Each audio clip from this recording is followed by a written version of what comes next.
I don't know, it looks like they have a speech out here for me. Ooh, that's so much easier. Let me start reading. Look, that's all I need to do is read you a speech. Oh, look, welcome to Mar-a-Lago. Congratulations. I don't know. I don't think we better do this stuff. But not with this group. They give it for Biden, but he doesn't get past the first page. Well, it does help, though, because today I gave a press conference with the Prime Minister of Japan. Nice guy. Tough guy. Tough, but really a nice guy. And it was sort of amazing, the press. Ooh, do we have some press back there? Is that press? Caroline? Oh, how's Caroline doing? Is she doing a good job?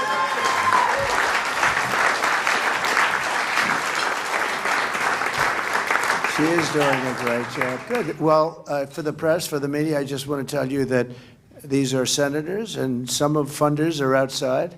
They didn't get in, actually, which is amazing what happens when you win. You forget them. Isn't it terrible? But now we have some great funders, and they were upstairs, and they're having a meeting of their own. Just they feel so good about this win that they actually got together and said, what are all you guys doing? They're just people that gave money to the campaign, and they're here just to have fun together. There's about 30 of them, and I said, come outside and see the people you got elected. And some of them are tremendously successful people. WeatherTech, a company privately owned that only makes this product here, doesn't want to go to other places to make the product. It's a great product. David, and so many other people. And I said, come down, and some of you have probably said hello to them, but I guess they're up eating by this time. But I just want to say that it's been amazing. It's been an amazing period of time. We've had some fantastic races.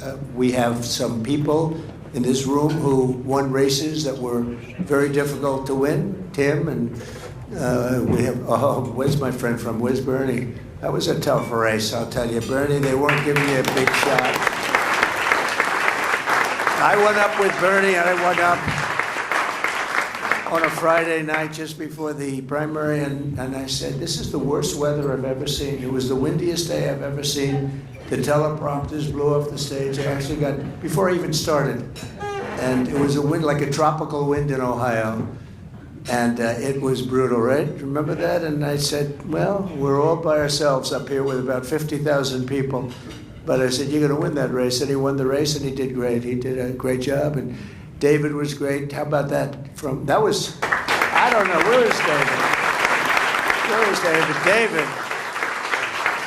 with his great wife, who was with me for a long time. But, you know, that was a tough race. That was incredible. I thought, you know, maybe, I don't want to say it, but that might have been the toughest of all. You know, when you have a father that was there for 26 years and a son that's been there for 24 years or whatever it is, that's not easy. And you did it, and you did it. Under a lot of pressure, too. You were under a lot of pressure. He was actually in the field in Butler, Pennsylvania, when we had that terrible incident.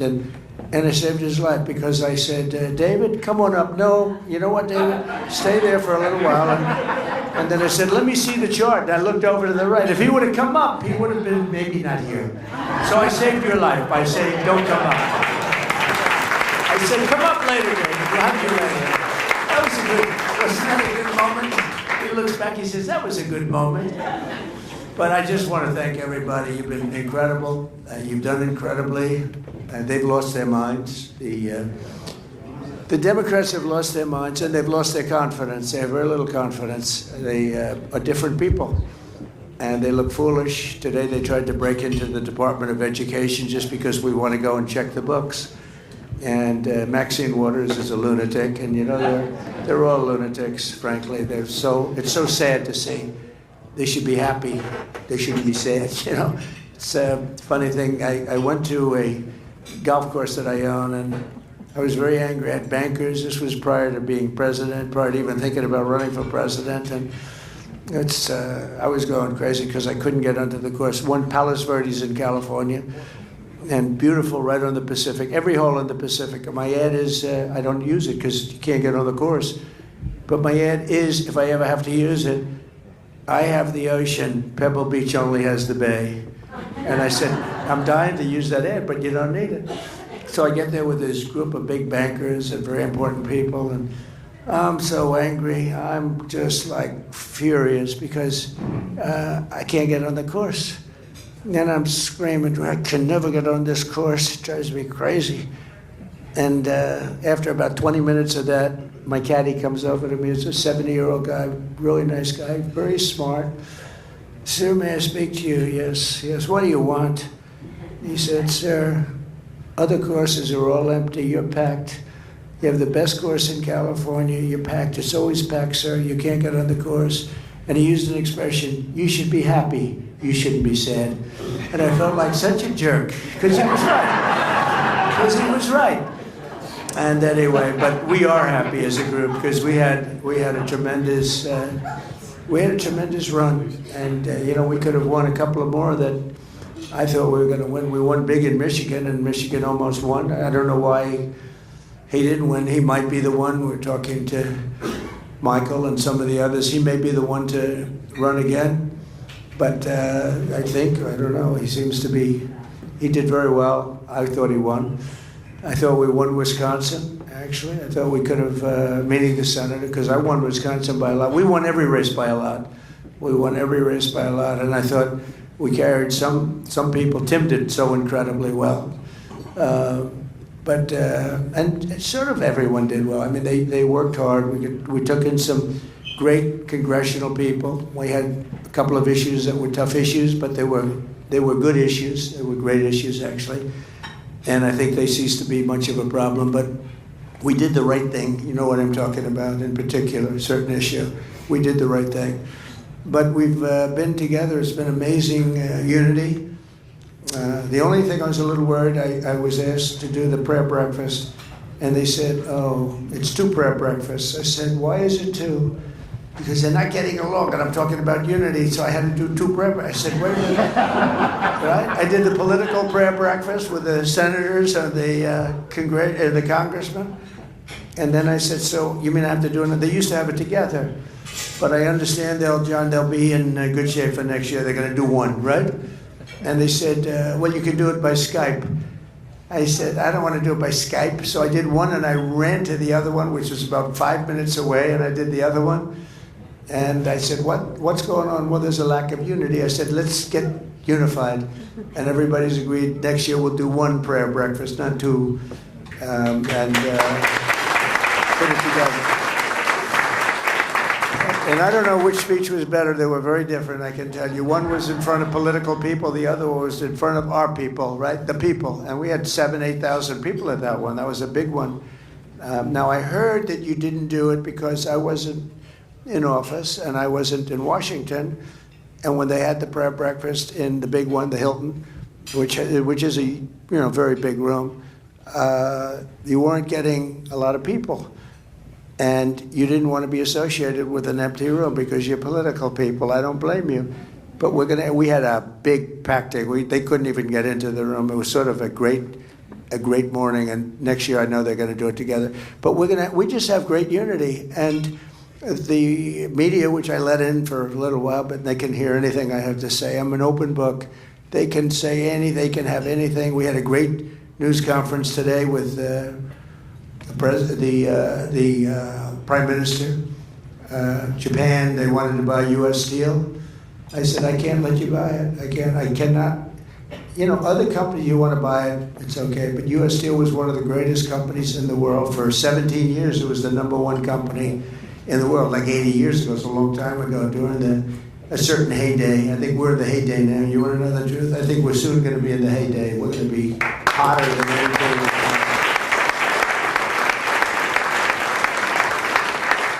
And I told them 2 weeks ago, they came in to see me, the people from U.S. Steel, with some Japanese representatives, and I said, I can't let you have U.S. Steel. You cannot buy it. We love Japan. We're not allowed. I'm just not going to let you buy it. It's U.S. Steel. This is one of the great companies of the world.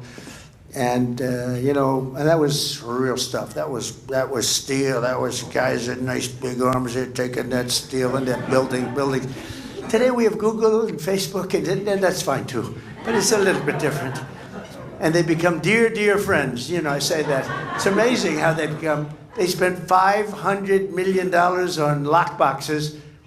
And the last one, they're sitting on the stage with me. That was a who's who of the world sitting on the stage. It's very different. The first one, I didn't have a lot of support, but I had a lot of people's support. But, we did great. Then we had the second one where we did much better. We got 10 or 12 million more votes, and we did phenomenally on the second one. But then we said, look, we did great, but a lot of bad things happened, very terrible things. Terrible, terrible things, and look what happened to our country because of it. But then I said, we got to do it again, but we're going to make it too big to rig. And if anybody here thinks they didn't try, they tried like you wouldn't believe, but it was just too big to rig. They walked away. 9:02 in the evening, they knew it was over. There was nothing they could have done. And that's what we had. We had an election that was too big to rig, and it was such an honor. We won every swing state. We had 7. And remember, John, they were talking about, well, maybe Trump could win 3 or 4. We won all of them, and we won them by a lot. It wasn't close, none of them. We had a lot of good things. No tax on tips. That helped me in Nevada quite a bit. I hope we're going to be able to get that, okay? We've got to try and get it. Very important are some of the things that are very important, I think, is the 1-year deduction, where you can do something in 1 year. No, we haven't. A lot of people haven't been talking about that. I can tell you the first one that was so big, where they go out and they invest and they're allowed to do the 1-year deduction. That really revved up. And I've had so many people say, could you do that again? People were doing jobs that they didn't even want to do. Building jobs, creating jobs and building jobs. And Tommy, you know about that. That 1-year deduction was such a big deal. So I hope you guys can start thinking about that and putting it in the bill. But we had a great meeting the other day, and yesterday in the Oval Office with about 22 House members, and they were from all sides, super conservative and slightly on the progressive side. I use progressive because tonight I want to be nice, plus we got a lot of cameras rolling back there. I want to be nice, but they were very different. And I said, I heard them, I listened for a little while, and then I said, why don't we just balance the budget? Why don't we cut certain things and balance the budget? Don't touch Social Security, don't touch Medicare, Medicaid, just leave them alone. Now, there are people that are illegally in there, because we have a lot of illegal immigrants that have found their way in, and we just can't do that. We just can't do it. But just let's see if we can balance the budget. And they started screaming and shouting, and within about an hour, it was amazing what they found $750 billion in the Green New Scam, and commonly referred to as the Green New Deal, conceived of and dedicated by a young lady who never studied the environment, who knows nothing about the environment, who was a semi-poor student, not a good student, who's not particularly smart, but has some magic. I actually said I watched her campaigning when she campaigned the first time in Queens, because Queens is my territory. I grew up in Queens. And she was running against a friend of yours, Joe, right? You know Joe. And Joe was going to be the next speaker, right? He was going to be the next speaker. It wasn't going to be Nancy Pelosi, who was probably one of the most dishonest people. She became a rich person. She never was anything. She was a politician, and she's worth now $100 million, $125 million. How about the one where she sold her stock a couple of months ago in a company that announced everything? She had the company for years, and then she sold the stock, and the following day they announced that that company's under major investigation and the stock crashed. Nothing happens. Nothing happens. They're crooks. So she was running AOC. I say AOC plus 3, but she was running, and I watched her run, and I said, oh, she's pretty good. She's got a spark. And I called Joe, who I don't know too much. I said, are you running against her? Yeah. But are you not debating her? No, she's got no chance. And he's been in there for like 25, 26 years. Unlike Tim Scott, who absolutely destroys his opponents all the time. You really do too. And by the way, he was the greatest surrogate. He was our greatest surrogate. I said to him, he was brutal. He was very nice. You know, when he ran, he was nice. For himself, he was nice. He was such a gentleman. But unfortunately, that doesn't get elected all the time.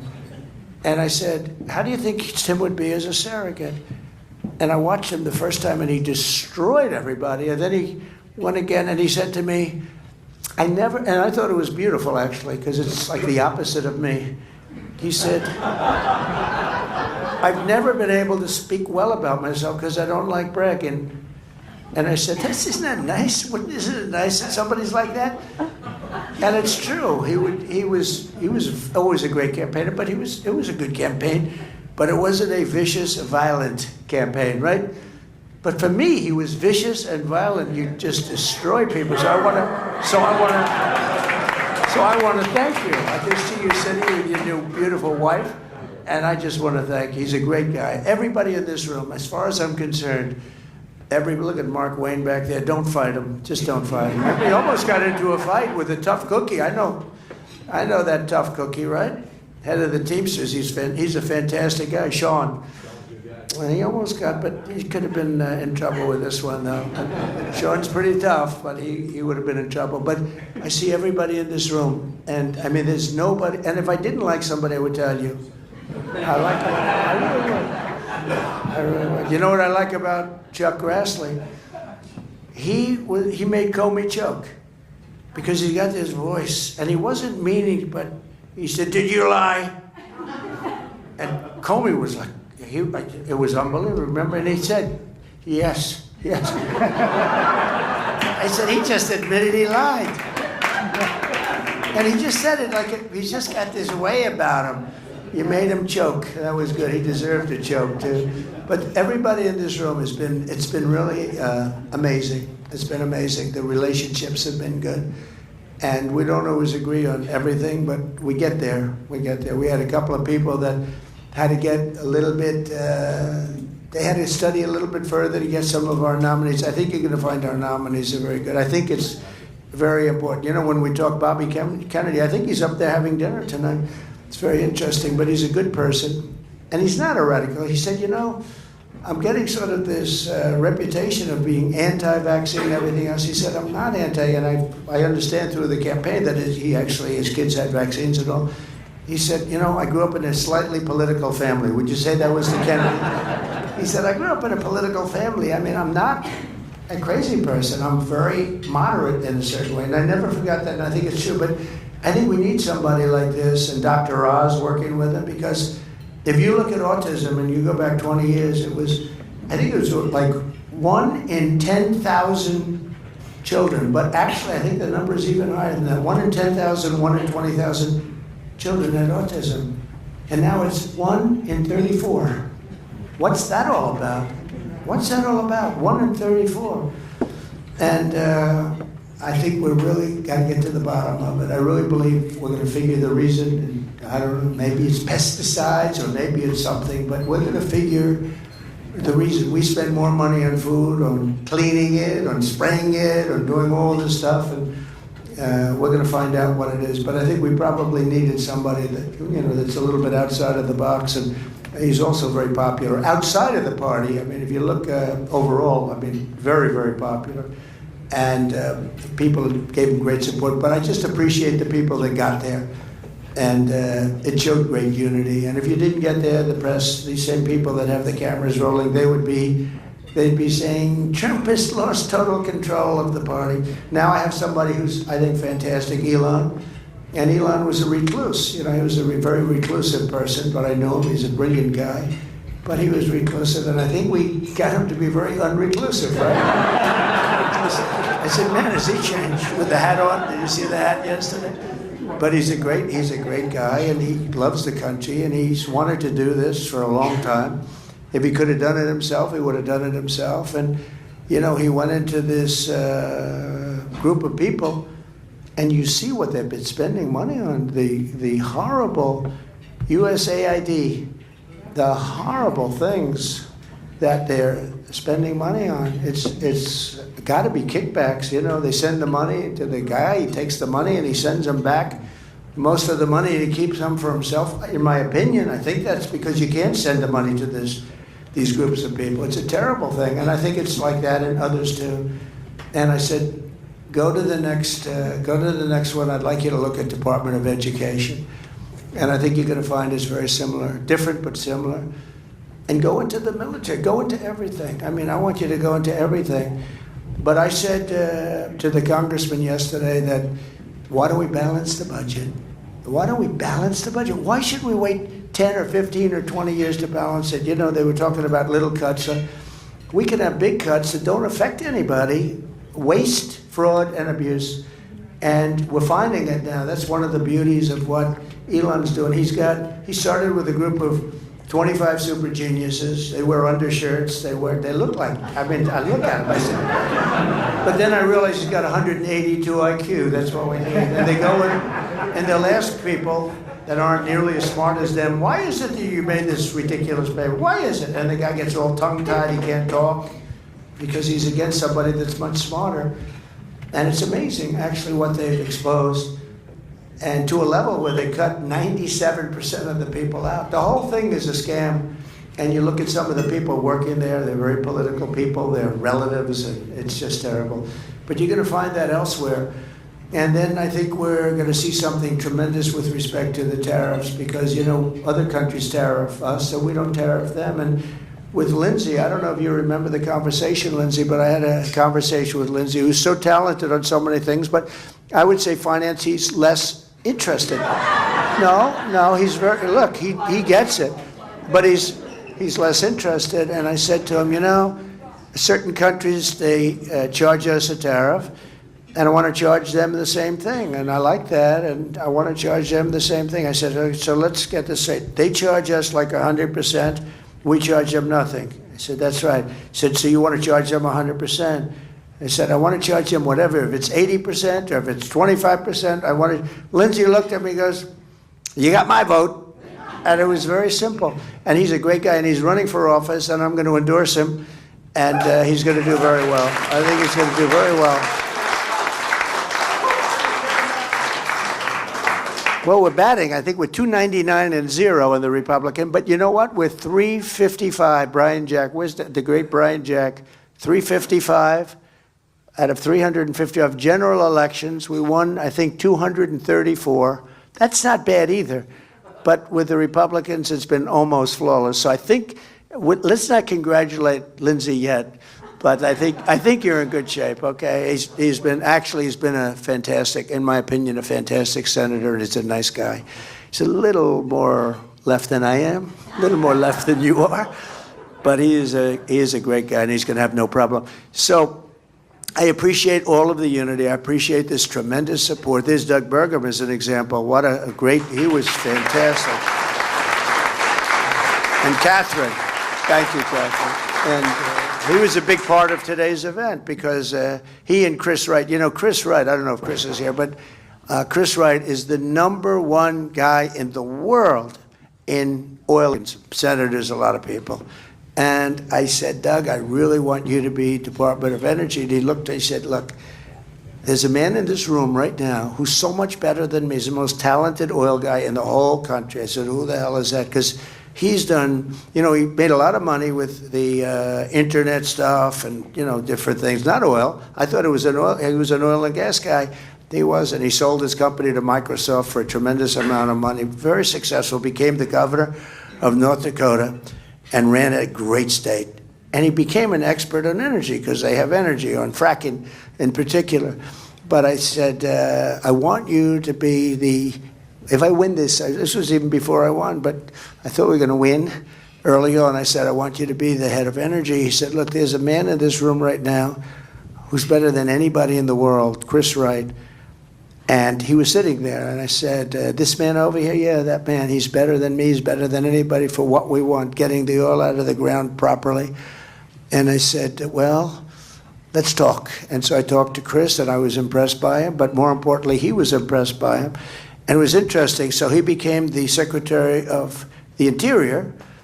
And it's interesting for a different reason, because Chris is energy, but there is no energy. There's some nuclear, but there's no energy. He's Interior. He's got all the energy. So I said, why don't you merge together and work together? And they've essentially done that. Doug and Chris, they're working together, because he's got more energy than any country anywhere in the world under his auspices, but he's not Department of Energy, so he can't drill. But now he's got a man that he knows very well, that's, I assume, a friend of his or whatever, but he got the job because of you, and he didn't need a job. He was doing very well. This guy didn't need a job. He's the top guy in the whole world. But I see that so often. So many people, they want to be a part of this. They want to do what you're doing, John. They want to do what all of you senators are doing. I mean, you don't make money like they make. You could if you did it, Many of you are so talented, you could do whatever you want to do, but they want to do what you're doing. It's very interesting. And you don't want to do what they're doing. You'd rather be a senator. It's crazy. In other words, you like power. And that's okay, too. But, and that's what you have. You have a tremendous amount of power. But so Chris and Doug have gotten together, and essentially they're like, unbelievable, and what you're going to be doing is unbelievable. And we have a lot of confidence in you. And if we bring the energy prices down, everything's going to follow. That's what got it up. We had a great energy policy. We did great. We had oil, we had gasoline at $1.84. We actually had it much lower than that for a little period of time, but we had it at $1.84. And then they took my policy and they really messed it up. And then they went back to my policy. You know, they always said, well, we were drilling just as much. What they don't say is, if I were there, we would have been double or triple that number. But they basically took my policy because it was going through the roof. They said, we're really in trouble. So they went back to my policy as much as they could, but not all the way back. And the energy is what caused us the problem. They went up at the beginning, if you remember. Then they went back to try and bring it down. They had to harness that horse. But they went back, and it went up, and it went up really dramatically. And that caused everything else to go up. And energy goes up, and energy, when it comes down, we're going to bring a lot of things. So we're counting on you guys to supply and demand to bring that cost of energy down. You bring that down, and everything else is going to follow. All of the cost of food. I hear so much about the word groceries. I used to use groceries a lot on the trail. A word, it's like sort of an old-fashioned word, groceries. But groceries is the word that's the most accurate word. And the price of groceries went through the roof. Bacon was levels like nobody's ever seen. You take a look at eggs today. I mean, the eggs are double, triple, quadruple. They're going through the roof. Now, there's some problems that may, you know, a little outside problem with eggs maybe. But, you know, we inherited a mess. We inherited a country that's a mess. There was no reason to allow millions of criminals into our country, millions.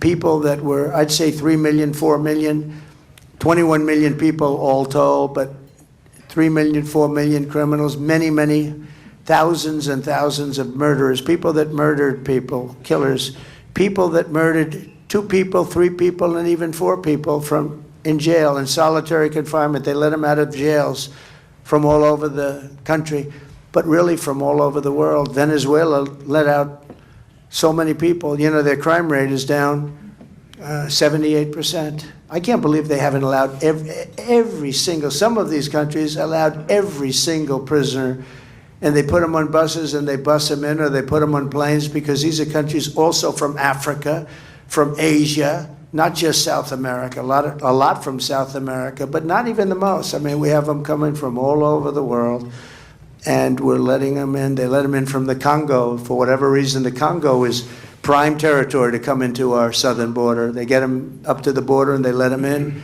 with the stupid open borders policy. So this would have never happened if the election were proper. In other words, if the election weren't rigged, which it was, and it would have never happened. But I will say this, it's much bigger. Historically, this is much bigger. It showed what this ideology that some people are facing throughout the world, that showed how bad this ideology is, how incompetent the people are, but how bad the ideology is, the ultra-left stupid policy. And I don't think they can get elected for a long time. They're still, you know, they just suffered a big election defeat. They're very depressed. And they're using the same things. We just signed a bill yesterday. It was so incredible that no more men playing in women's sports, right?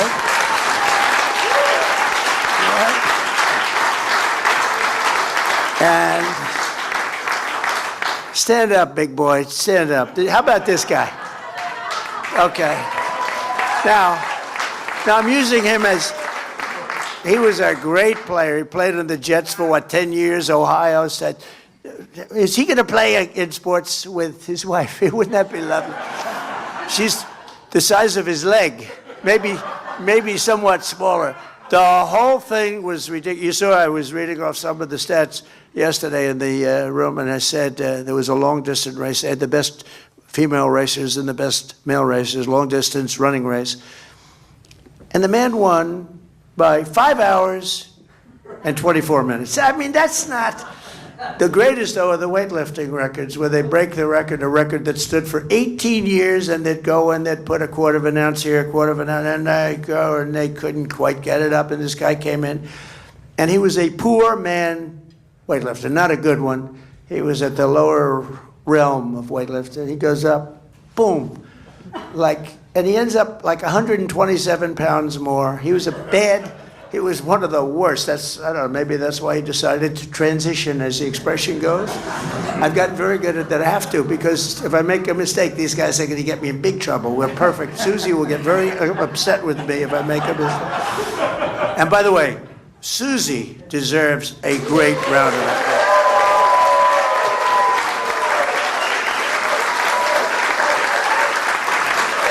The Ice Maiden. We call her the Ice Maiden. You know, she's the daughter of Pat Summerall, who was a smart guy, and he was a very good football player, but a great announcer for 27 years for the NFL, and worked with John Madden. And John was a difficult guy, but he had, he just, come on, John, you got to like these executives. He'd talk a little rough to the executives at CBS. They weren't in love with him, actually, but come on, John, you got to be nice to him. John paying you a lot of money. And he did this for 27 years. He was the only one that could deal with John Madden. He dealt with him very easily, right? Isn't that true? So he was great. But Susie is like that. I mean, she's amazing. She's respected by everybody. Democrats, too, by the way. A lot of Democrats. In fact, that bothers me a little bit, John.